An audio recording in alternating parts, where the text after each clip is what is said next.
Welcome, dear friend, and thank you for choosing to rest here for a while within the quiet pages of this story. It has been crafted with the gentle hope that it might help your mind to soften, your body to unwind, and guide you toward a night of deep and peaceful contentment. If you find comfort in our time together, a simple like, a subscription to find your way back, or a quiet comment is always received with sincere gratitude. Tonight, we will be visiting the Scriptorium of Stillness, a place nestled deep in a snowy valley and wrapped in a profound and gentle silence. Prepare to feel the comforting warmth of the Hearth-Cores and to watch as the very air grows cold enough to write its own peaceful language upon the glass. Step into a world where the only thing asked of you is to simply be and to breathe and to find your rest. Chapter 1, Path to Stillness. One ought to know in a way that settles deep in the bones that some journeys are measured in the quietening of the soul.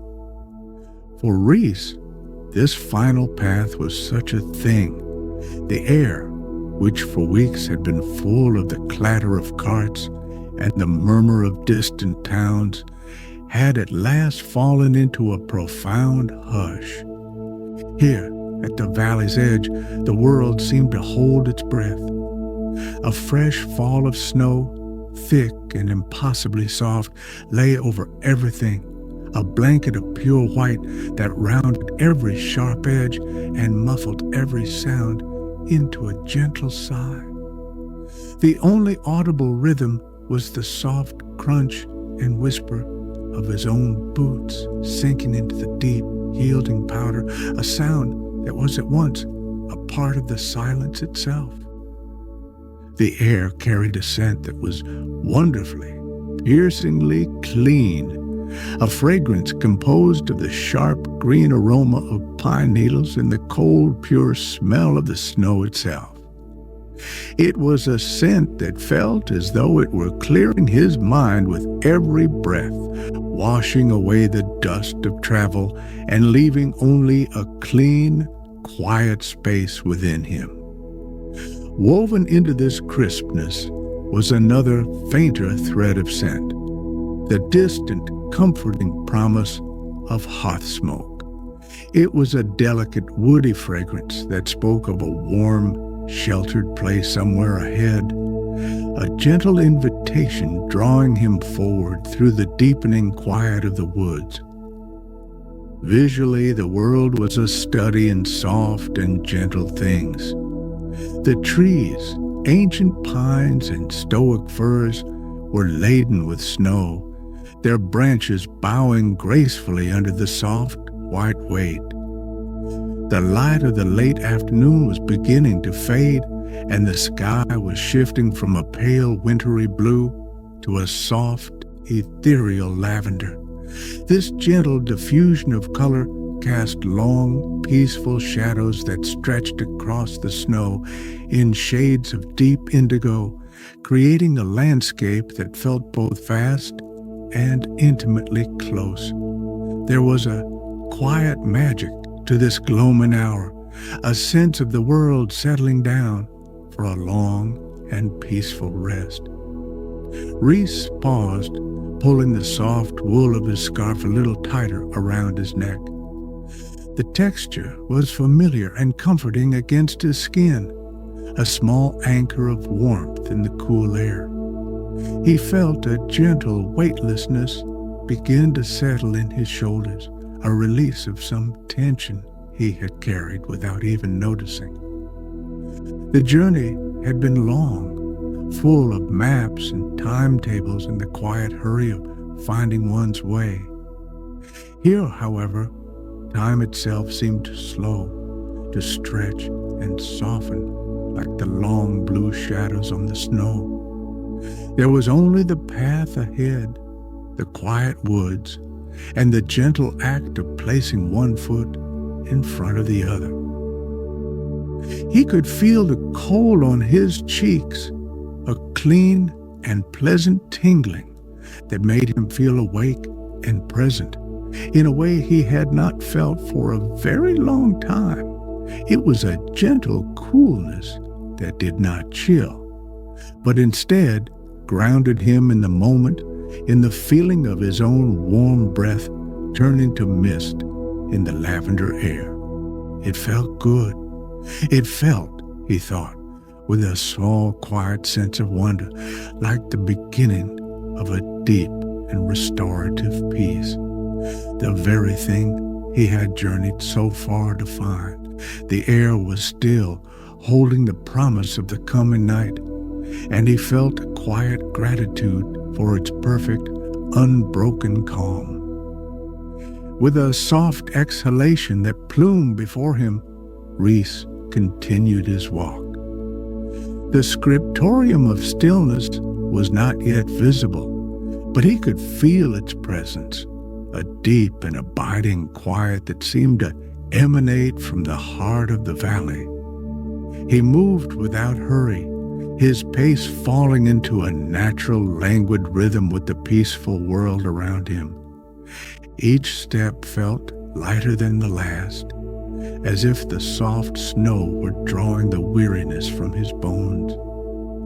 The sky deepened to a velvety dark blue, and the first few stars began to prick the canopy, their light ancient and serene. He was arriving. He was arriving not just at a place, but at a state of being. The path was teaching him its lesson with every soft step, that the way to stillness was to become still oneself. He looked up through the snow-laden branches at the deepening sky, and the quiet awe of it filled him completely. The murmuring thoughts that had accompanied his long travels had finally fallen silent, replaced by a simple, profound awareness of the beauty around him. The cold, clean air, the soft, sighing snow, the lavender light. It was a symphony of the quiet things, and he was at last quiet enough to hear it. The path opened into a small clearing, and there it was. The Scriptorium of Stillness was a low, dark shape against the snow, its roof heavy with a thick, insulating blanket of white.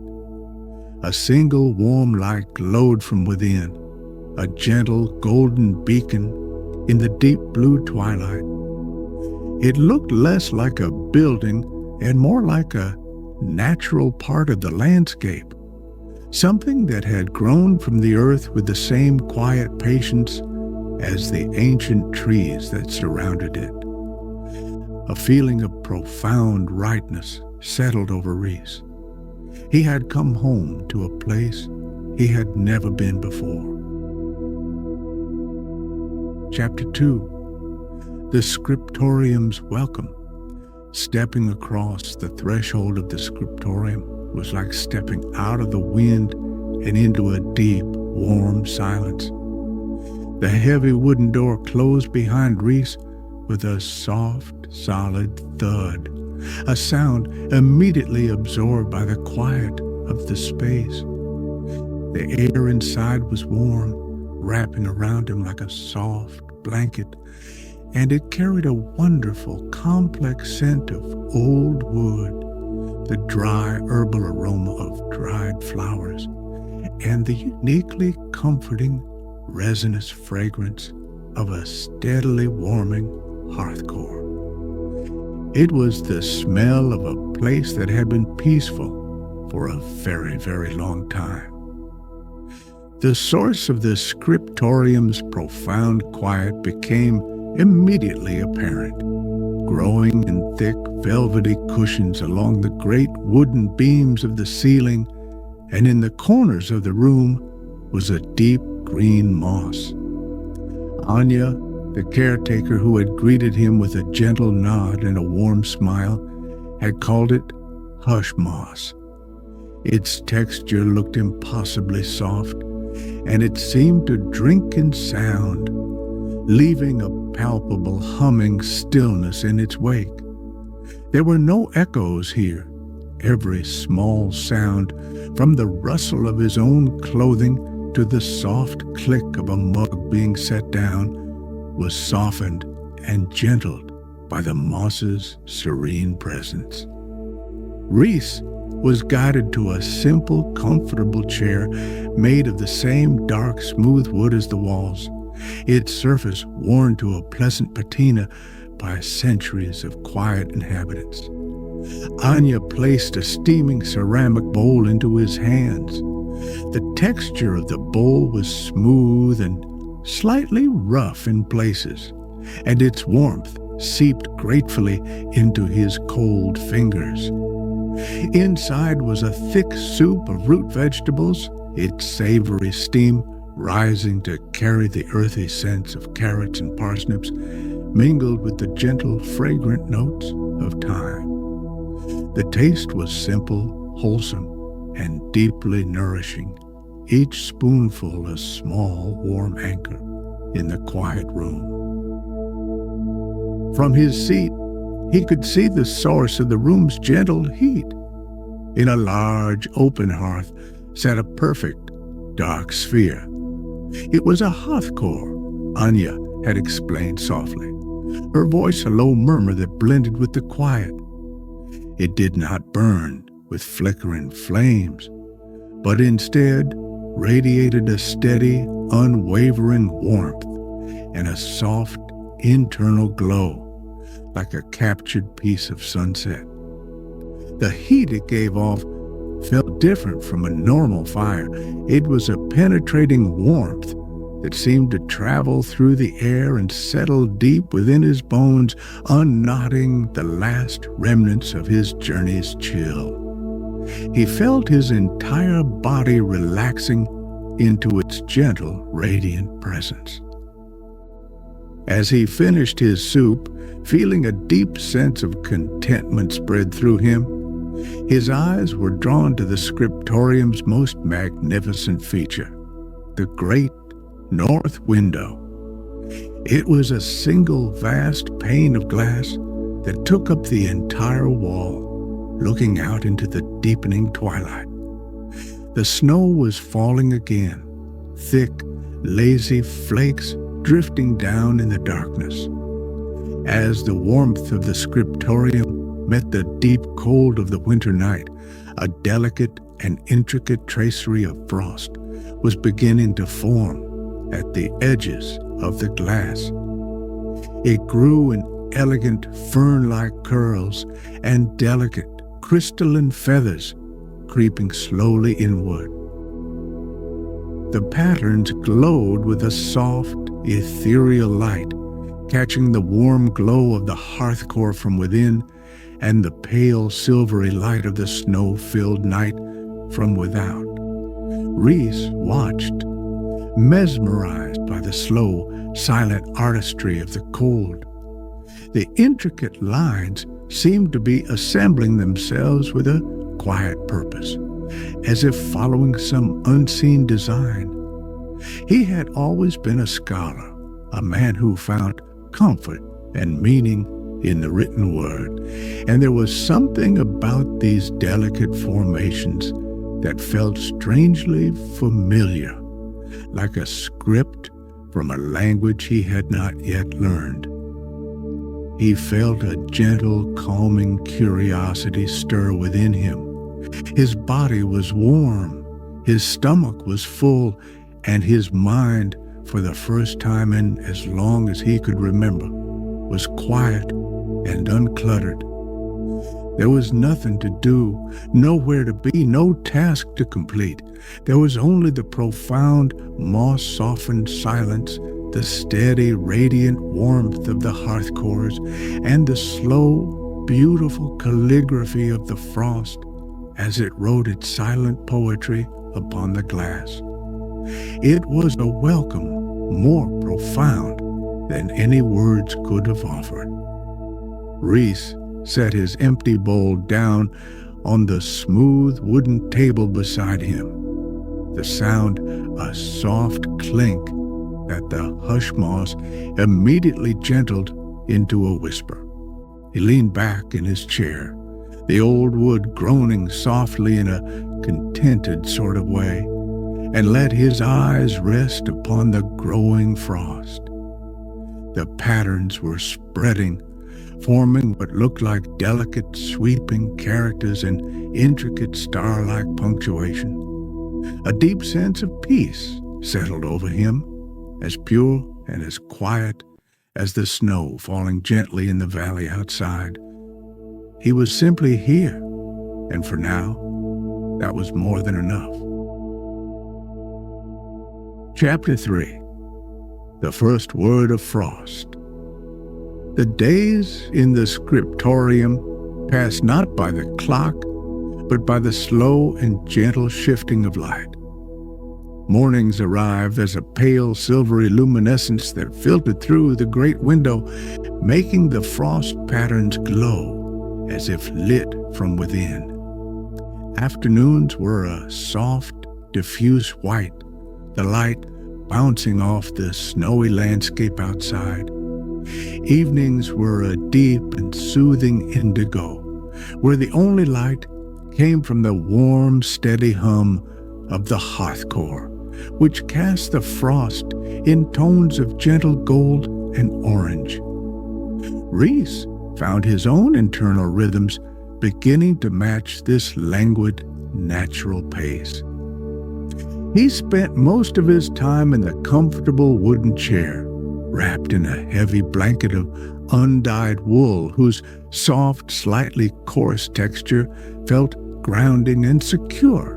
His focus was entirely on the window.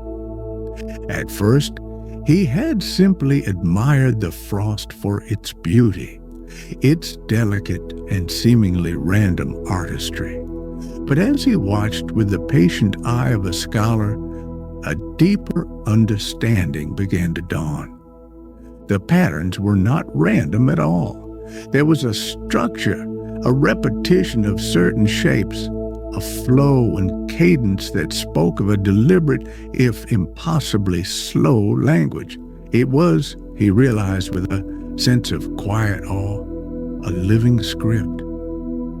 Anew would join him at times, bringing 2 mugs of steaming herbal tea. The scent of chamomile and lavender would fill the air, a fragrant counterpoint to the clean, cold scent of the frost on the glass. She never spoke of the window directly, but she would watch it with him, a look of serene and knowing familiarity on her face.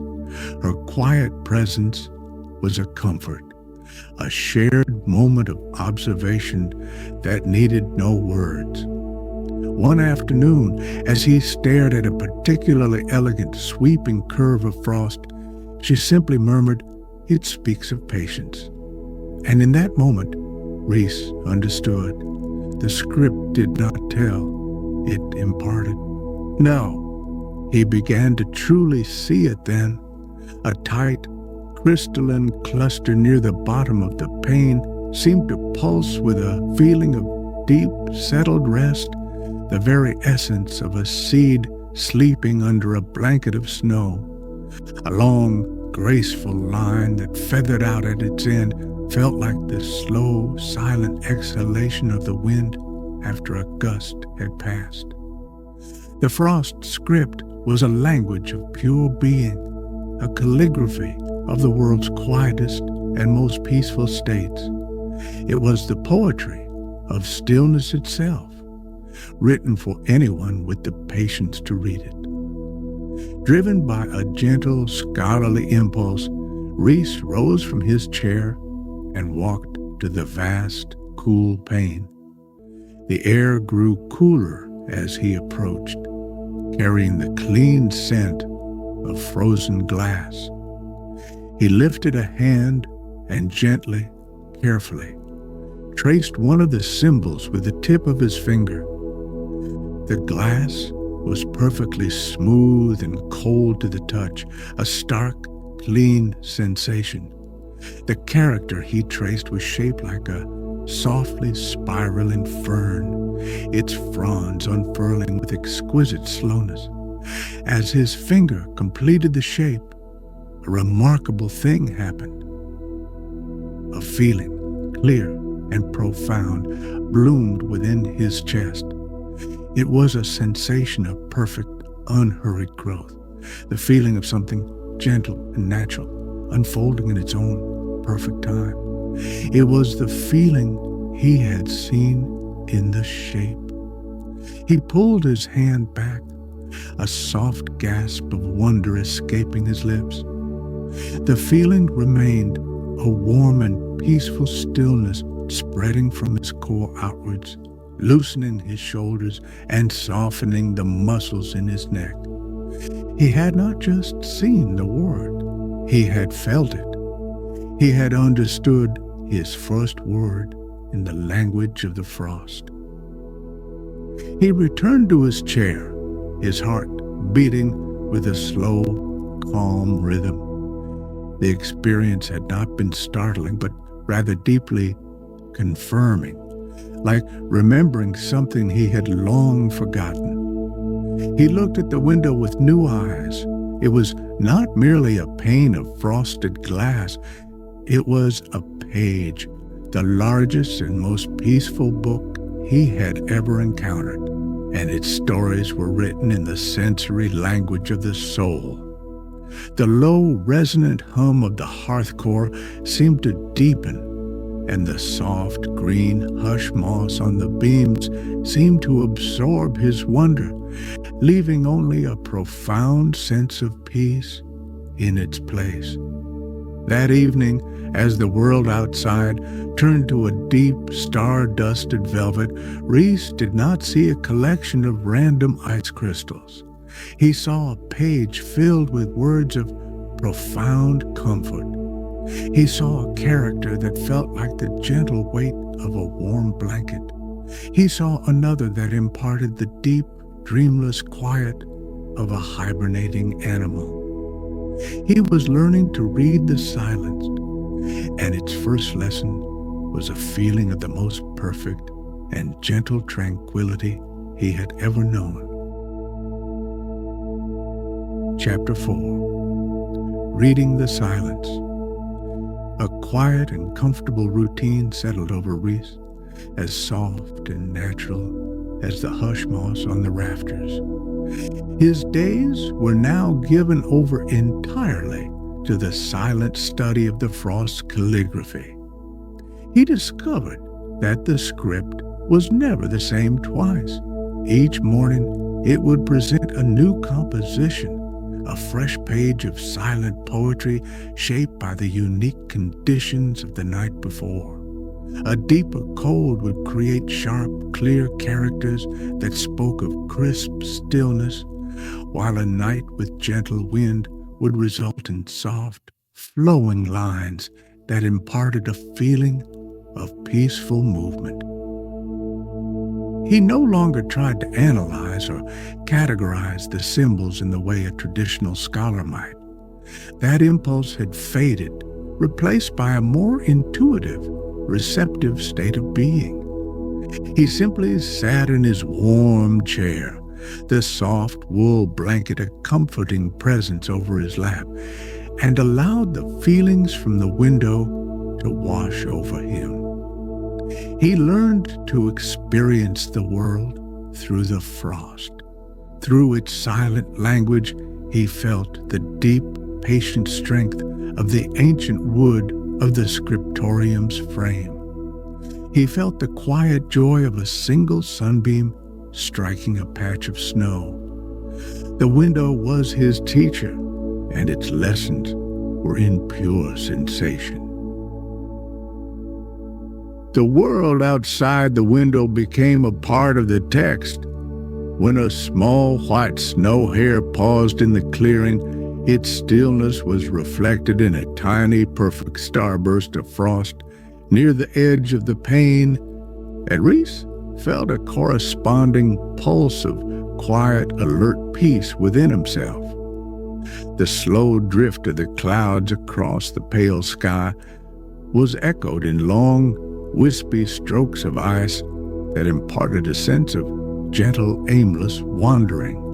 His own internal world began to mirror this external calm. The constant, low-level hum of thoughts, plans, and memories that had always filled his mind had gradually quieted, leaving behind a clear and open space. His senses felt more attuned, more alive. The simple act of sipping Anya's tea became a rich experience. He could feel the comforting warmth of the ceramic in his hands, smell the delicate floral steam of the chamomile, and taste the subtle sweet notes on his tongue. The low hum of the Hearth-Core was not just a sound anymore. It was a vibration he could feel in the floorboards and in the very air around him. A constant, grounding presence that felt as steady and reliable as a slow heartbeat. The texture of the old wooden table under his fingertips felt like a connection to the scriptorium's long, peaceful history. One afternoon, a particularly dense and intricate passage of script formed in the center of the window. It was a beautiful, complex tapestry of overlapping spirals and delicate branching lines. As Reese gazed upon it, a profound and enveloping sensation of connection settled over him. It was a feeling of being a small but perfect part of a vast and gentle whole, like a single snowflake in a silent fallen drift. He felt the stillness of the snow-covered mountains surrounding the valley, the deep slumber of the forest, and the quiet turning of the stars, all as a part of his own being. Yeah. He closed his eyes, and the feeling did not dissipate. The peaceful message of the frost was no longer something he was just observing. It was becoming a part of him.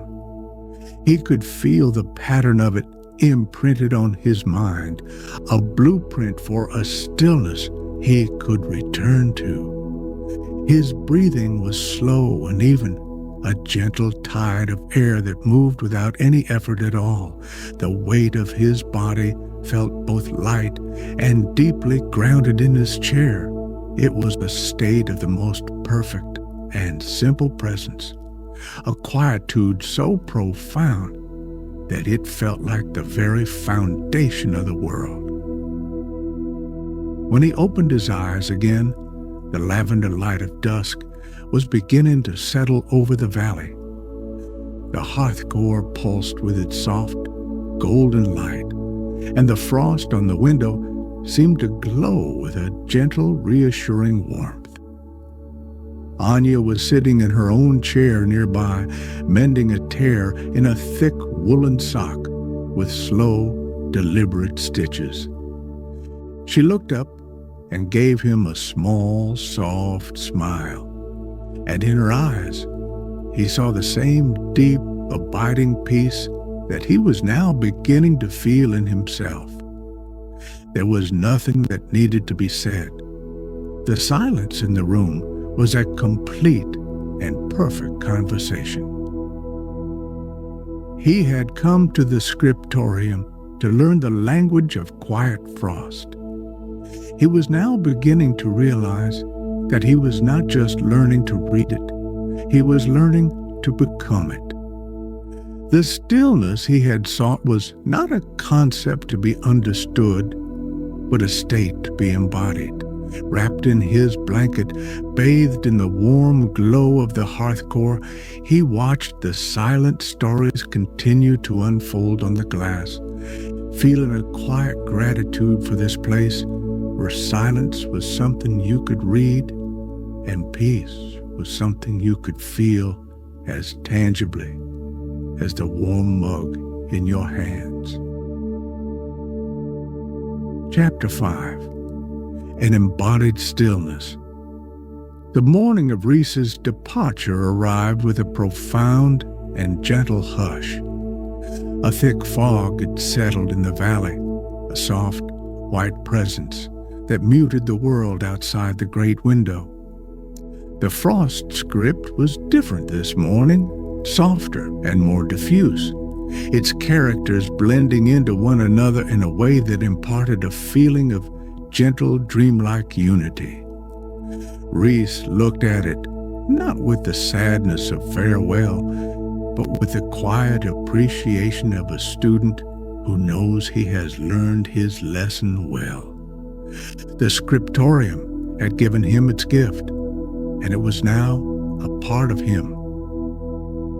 He moved through the warm, quiet space with a slowness that had become his natural pace.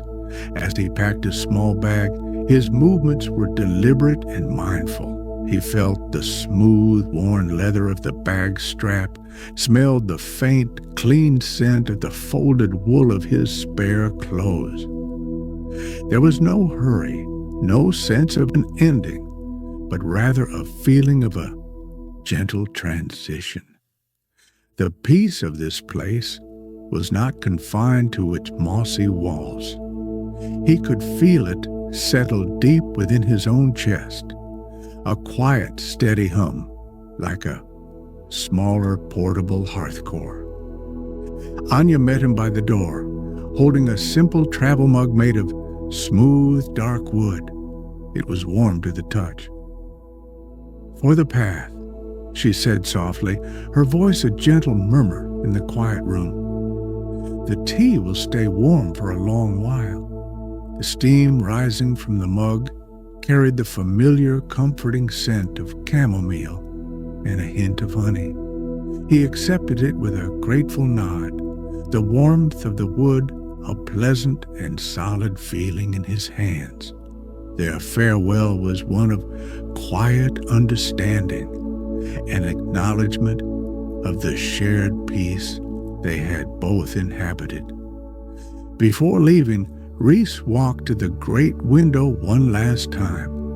He stood before the soft, swirling patterns of the morning's frost, a gentle tapestry of white and gray. He did not need to read its message anymore. He could simply feel it. It was a feeling of peaceful acceptance, of gentle dissolution, like the fog outside that blended the snow and the sky into a single soft whole. He lifted his hand and placed his palm flat against the cool, smooth glass. The cold was a clean, grounding sensation. For a moment, he simply stood there, breathing slowly, feeling the connection between the warmth of his own hand and the deep, abiding cold of the window pane. The peace of the frost script seemed to flow into him through his palm, a final gentle reminder of all he had learned. As he held his hand there, the warmth began to melt a perfect, clear circle in the frost. Through this small, clear porthole, he saw not the foggy valley, but his own reflection. His face looked serene, his eyes clear, the lines of worry he once carried completely smoothed away. It was the face of a man who was truly at rest. He pulled his hand away, leaving the clear circle on the glass like a final silent signature. He turned and walked to the door, feeling a profound sense of gratitude. He had come here seeking stillness, thinking it was a thing to be found in a place. He had learned instead that it was a language to be learned, a state to be embodied. The Scriptorium had not given him something new, but had rather shown him something that was already there, deep within himself, waiting to be read. As he stepped outside, the cold, foggy air greeted him like an old friend. It was soft and damp on his skin, and the world was wrapped in a beautiful uniform gray. The path back was barely visible, but he felt no uncertainty. He took a sip of the warm, sweet tea from the wooden mug, its comforting heat spreading through him. With a final quiet look back at the warm, glowing light of the Scriptorium of Stillness, he turned and began his journey. His soft footsteps, once again, the only sound in the deep and profound silence of the valley. The silence did not feel empty. It felt full. It was full of the patience of the trees, the quiet memory of the snow, and the gentle, peaceful language that he now carried not in a book or on a map, but within his own quieted heart. The journey ahead was no longer a destination to be reached, but simply a path to be walked, one slow, peaceful, and deliberate step at a time. The world awaited, and he was finally quiet enough to truly experience it.